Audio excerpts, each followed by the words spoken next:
Assalamualaikum warahmatullahi wabarakatuh dan salam sejahtera.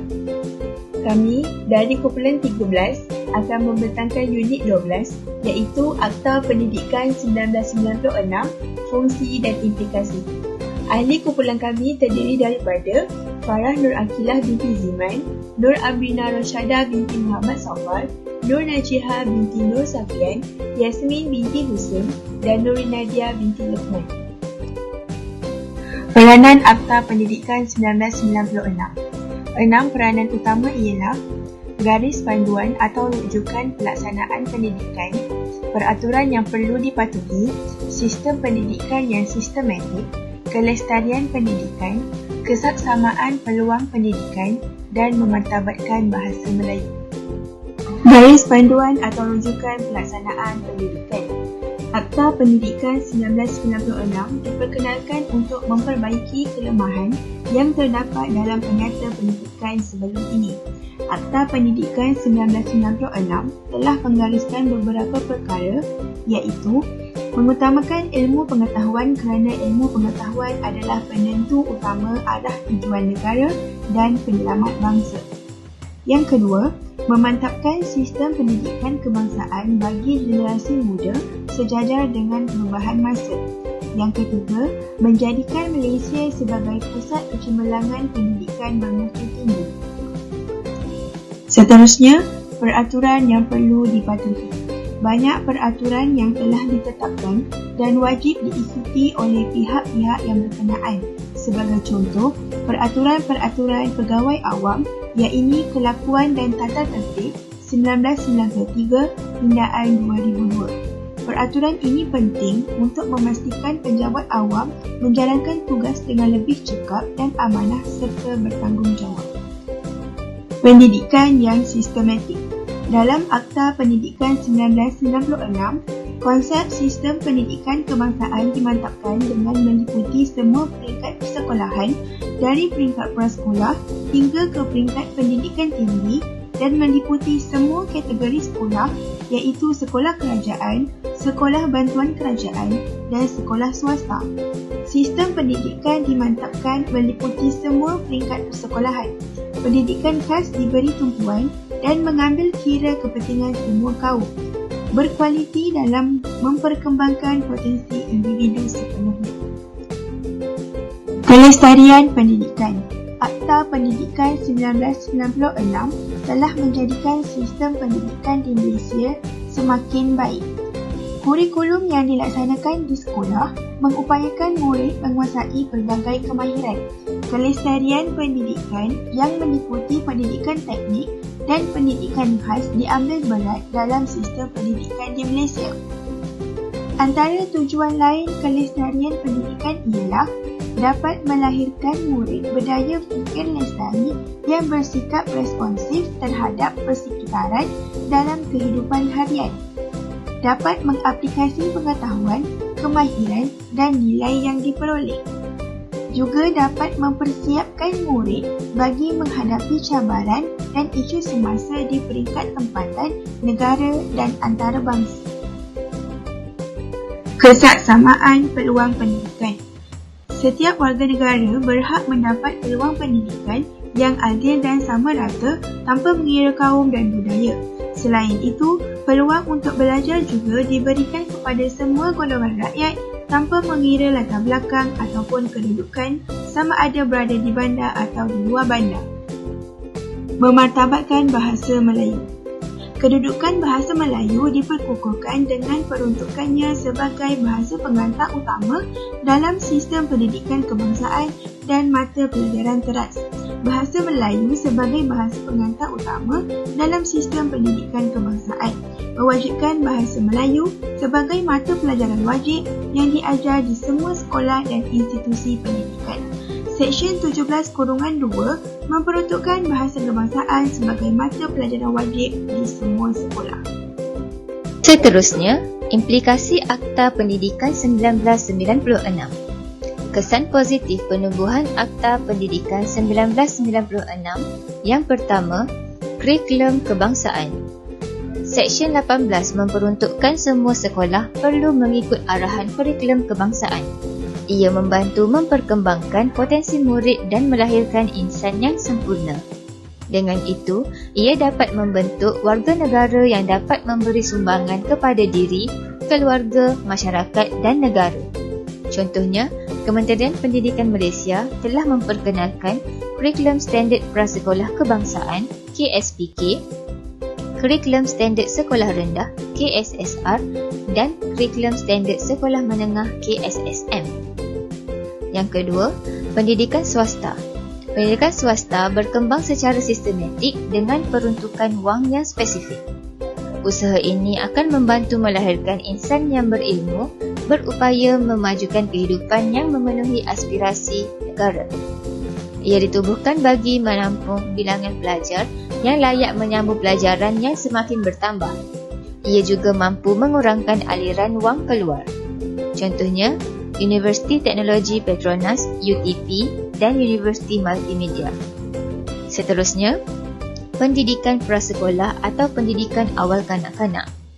Pendidikan prasekolah atau pendidikan awal kanak-kanak diwajibkan untuk menggunakan garis panduan kurikulum prasekolah yang telah dikeluarkan oleh Kementerian Pendidikan. Pendidikan prasekolah telah mendapat pengiktirafan. Pada tahun 2003, kurikulum prasekolah kebangsaan telah diperkenalkan. Kemudian, ia ditukarkan kepada Kurikulum Standard Prasekolah Kebangsaan (KSPK). Hal ini untuk memastikan kualiti pendidikan prasekolah dan harus diikuti oleh semua prasekolah di bawah Kementerian Pendidikan Malaysia atau swasta. Strategi Kementerian Pendidikan Malaysia adalah untuk memperkukuhkan pemantauan dan penguatkuasaan untuk memastikan perkara ini berjalan dengan lancar. Seterusnya, untuk memelihara hak asasi kanak-kanak, meningkatkan kemahiran kanak-kanak membaca, mengira dan menulis, serta menanam nilai positif dan keyakinan diri dalam diri kanak-kanak. Contohnya, permata, kemas dan pasti. Seterusnya, pendidikan yang lebih terkawal. Ia dapat melahirkan individu yang lebih terkawal, berpengetahuan, beretika, berakhlak, menghormati dan menyayangi negara. Seterusnya dapat melahirkan masyarakat yang mempunyai semangat perpaduan yang tinggi. Kelima, pendidikan teknik dipertingkatkan. Pendidikan teknik tertumpu kepada kemahiran dan praktikal. Ia membolehkan politeknik untuk mengadakan program dengan kerjasama mana-mana institusi, perpadanan dan organisasi perindustrian. Kerajaan juga boleh mengadakan program berkembar seperti kursus peringkat diploma dan ijazah dengan institusi-institusi pendidikan tinggi sama ada dalam atau luar negara. Pendidikan teknik perlu cenderung kepada pendidikan sains dan teknologi bagi memenuhi tenaga kerja dalam industri. Contohnya, Kolej Vokasional, Politeknik dan TVET. Yang terakhir, pendidikan khas ditumpukan. Perkara ini dapat disokong dengan adanya peruntukan yang disediakan kepada kanak-kanak berkeperluan khas. Terdapat juga pelbagai cara yang boleh dilakukan dalam membantu golongan istimewa ini. Kementerian Pendidikan Malaysia telah mengambil langkah yang cekap untuk menyediakan sekolah yang sesuai dengan masalah yang dihadapi oleh pelajar tersebut. Sekolah harian yang berstatus sekolah menengah kebangsaan juga turut menyediakan kelas bagi pelajar pendidikan khas. Hal ini kerana setiap kanak-kanak dengan kecacatan mempunyai hak yang sama bagi menyatakan kehendaknya terhadap pendidikan dan ibu bapa mereka juga mempunyai hak untuk menentukan jenis pendidikan yang sesuai untuk anak mereka. Perkara ini dapat membantu meningkatkan potensi diri, keyakinan diri serta kemahiran dan keupayaan berdikari. Ia juga mampu membantu mengeratkan hubungan dan komunikasi antara semua kaum iaitu Melayu, Cina, India dan Bumiputra. Contohnya, sekolah pendidikan khas dan pendidikan inklusif. Kesan negatif. Yang pertama, perswastaan pendidikan. Pendidikan bukan sepenuhnya di bawah kerajaan kecuali sekolah kebangsaan dan jenis kebangsaan. Standard kurikulum yang berbeza serta taraf pendidikan berbeza dan menduduki jenis peperiksaan yang berbeza. Contohnya, tadika swasta, sekolah swasta, sekolah antarabangsa, pusat latihan kemahiran swasta, kolej swasta dan IPTS. Langkah mengatasinya adalah dengan kawalan kerajaan terhadap institusi pendidikan swasta serta memperluaskan peranan kerajaan dan majikan membangunkan pendidikan percuma. Pendidikan suatu perniagaan. Pendidikan bukan lagi perkhidmatan kerajaan tetapi barang perniagaan. Pihak swasta melabur untuk mendapatkan keuntungan, kenakan pelbagai bayaran yang tinggi. Contohnya, yuran pendaftaran tadika swasta sebanyak RM1,000 sehingga RM2,000. Yuran IPTS sebanyak RM50,000 sehingga RM200,000. Langkah mengatasinya ialah yang pertama, kawalan yuran di institusi pendidikan swasta. Yang kedua, perluaskan pendidikan percuma. Yang ketiga, bangunkan wakaf pendidikan. Pengangguran, iaitu persaingan sengit antara pelajar yang mendapat pendidikan. Kadar pengangguran ialah 3.3%. Jumlah 503,000 orang, iaitu 204,000 orang adalah graduan. Langkah mengatasinya ialah yang pertama, memperbanyakkan program pendidikan yang menawarkan kursus pragraduan. Yang kedua, kerajaan menyediakan lebih banyak peluang pekerjaan di Malaysia. Menyukarkan pembentukan bangsa Malaysia, iaitu penggunaan bahasa Inggeris dan bahasa ibunda telah meminggirkan martabat bahasa kebangsaan. Bangsa Malaysia sukar dibentuk. Langkah mengatasinya ialah yang pertama, kuatkuasakan penggunaan bahasa Melayu sebagai bahasa urusan rasmi. Yang kedua, perkenalkan subjek silang budaya.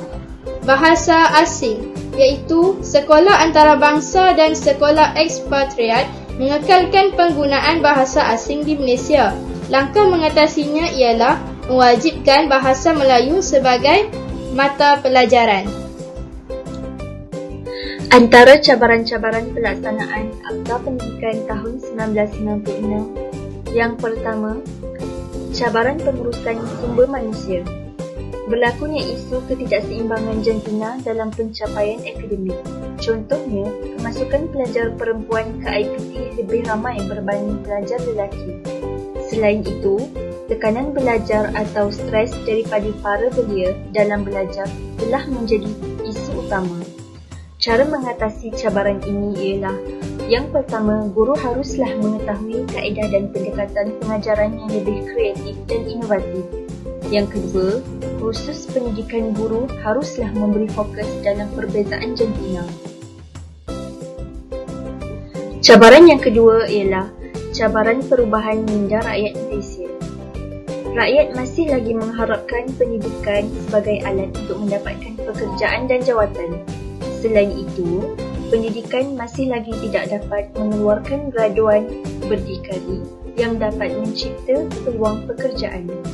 Di samping itu, graduan dihinggapi penyakit diploma disease. Contohnya, pengangguran dalam kalangan graduan masih tinggi, iaitu dengan kadar 204,000, manakala jenayah dan masalah sosial kian meningkat.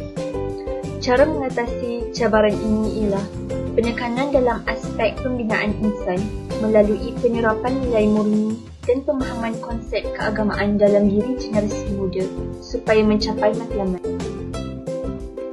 Cabaran yang ketiga ialah cabaran sumber kewangan. Walaupun pendidikan menerima peruntukan terbesar sebanyak 18 sehingga 22% setiap tahun, namun masih kecil untuk menjadikan pendidikan maju dan kondusif. Contohnya, saiz murid per kelas masih besar, iaitu sebanyak 30 hingga 40 orang. Namun, prasarana dan teknologi pembelajaran masih lagi tidak mencukupi. Cara mengatasi cabaran ini ialah kerajaan perlu menyediakan peruntukan pendidikan yang lebih besar dalam belanjawan tahunan. Cabaran yang keempat ialah cabaran bahasa Melayu sebagai bahasa pengantar.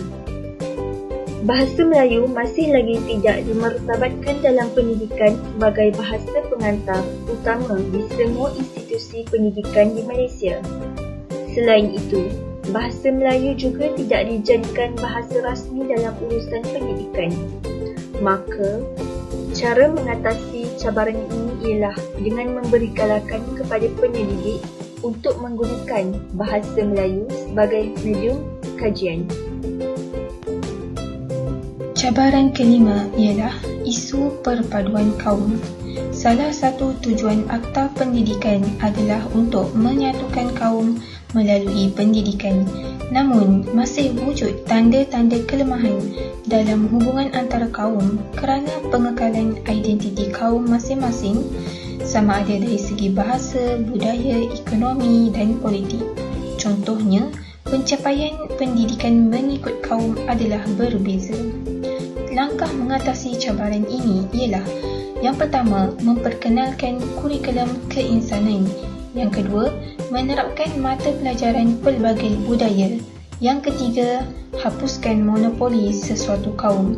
Yang keempat, mata pelajaran yang diajar haruslah menitik beratkan aspek-aspek pendidikan yang harmoni, nilai-nilai rohani dan budaya bersama diberi keutamaan dalam setiap subjek.